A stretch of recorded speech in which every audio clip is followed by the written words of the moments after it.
TitleMatchNetwork.com. When you started as a commentator, who was doing the booking of Memphis Wrestling?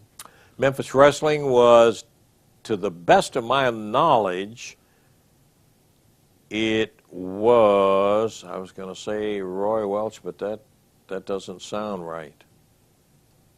Do you know, I honestly, if it wasn't Roy, I don't really remember. What people remember about Memphis Wrestling typically be the wild and crazy angles, but it wasn't so crazy when before Mr. Jarrett.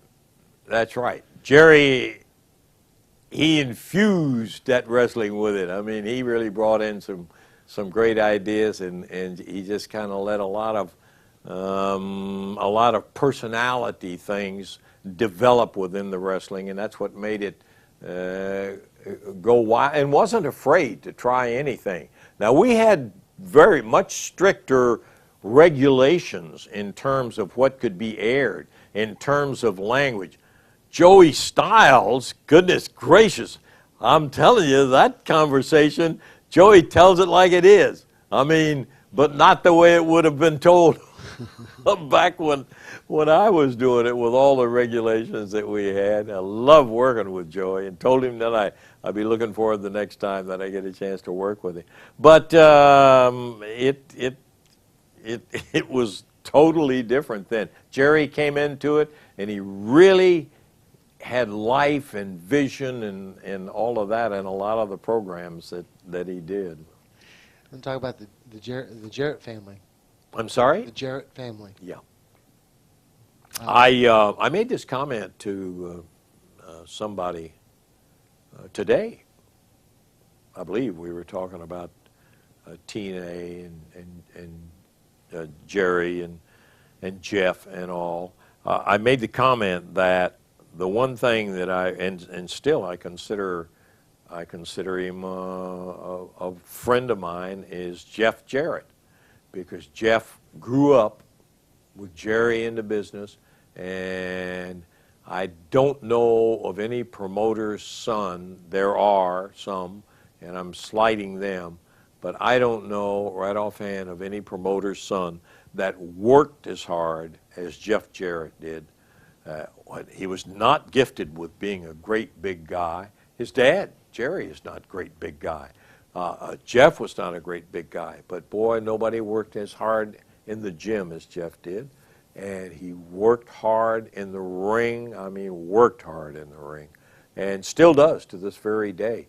And I saw him last January when he came for Wrestle Reunion #1 down in Tampa, and he's still working hard.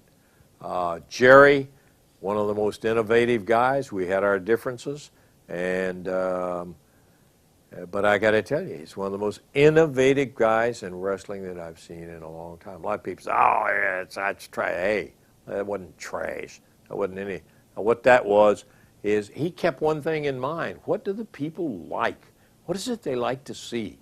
You know, it's just like if you find two boxers that get in there that have similar styles, they don't contrast, then you're going to have a situation where it's not a very interesting match. Occasionally you'll find that it is a pretty good match, but by and large they don't. Well, the good ones are looking, where is the chemistry? Where is the oil and water?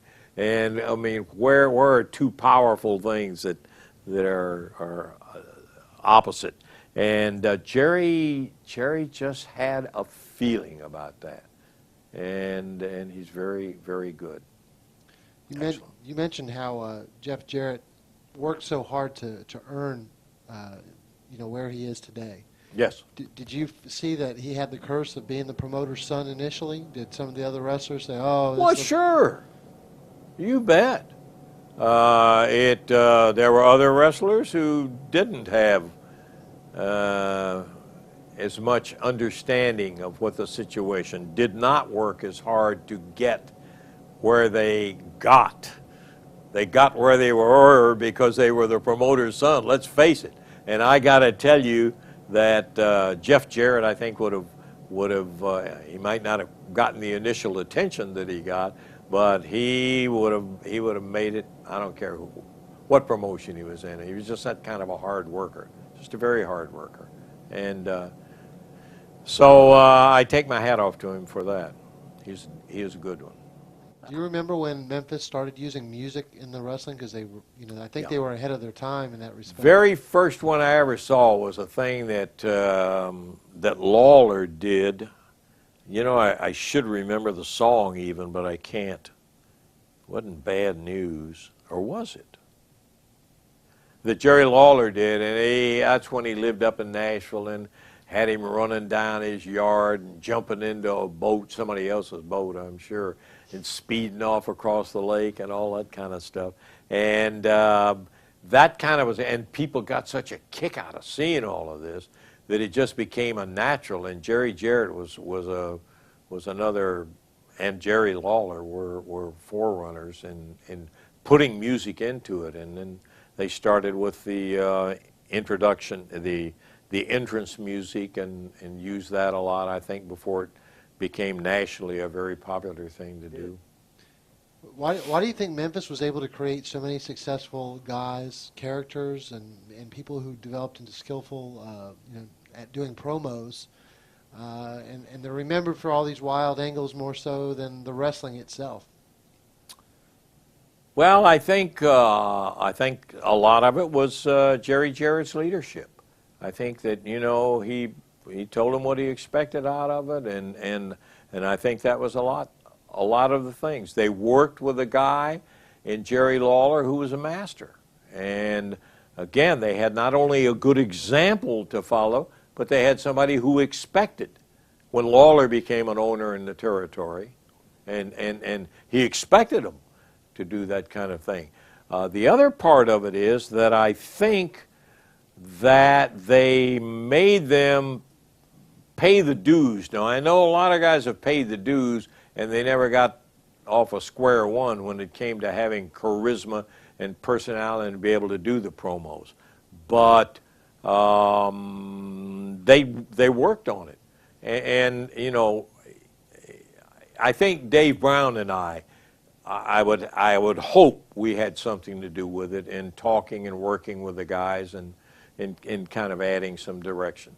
So I don't know. I think it's all of those factors that put it together. Because you were certainly, Memphis has always been what a lot of people will call like a training ground. Oh boy! Some guys that were real blue chip prospects that just haven't had enough time put into their characters, and they'd send them down to Memphis, and they'd come out, a finished product. So it's been like that for years. Yeah. And I just think that's it, because one, they got an opportunity, but two, I mean, when I told you about Honky Tonk Man, we just did it over and over and over and changed it and tried it and see what it sounded like and until it got right. And they do that every week for a few weeks, and you're going to learn something or quit, one of the two. Talk about one of the trainers of Memphis, and somebody that a lot of people from this generation didn't get to know was Tojo Yamamoto. Oh, whoa, man, I guess. I mean, this guy, and Tojo, when he took on students, the only thing I could say was, like the old saying goes, I hope the Lord takes your soul, because Tojo Yamamoto has got the rest of you, or something, you know what I mean. Anyhow, because that Tojo would go in and start training him, and he'd find out whether a guy wanted to be a wrestler or not after he chopped him in the chest about 45 times in a row until blood was coming out of his chest. Oh, yeah. But he knew. I mean, Tojo, what a master he was in looks. He had that sneaky look when it was time to turn on sneaky look number one, and all of the other things that went with it. He was a master. He was a good one. And it was working with guys like that I'm telling you made fellas come along great. And there were a lot of them. I mean, you know them all. TitleMatchNetwork.com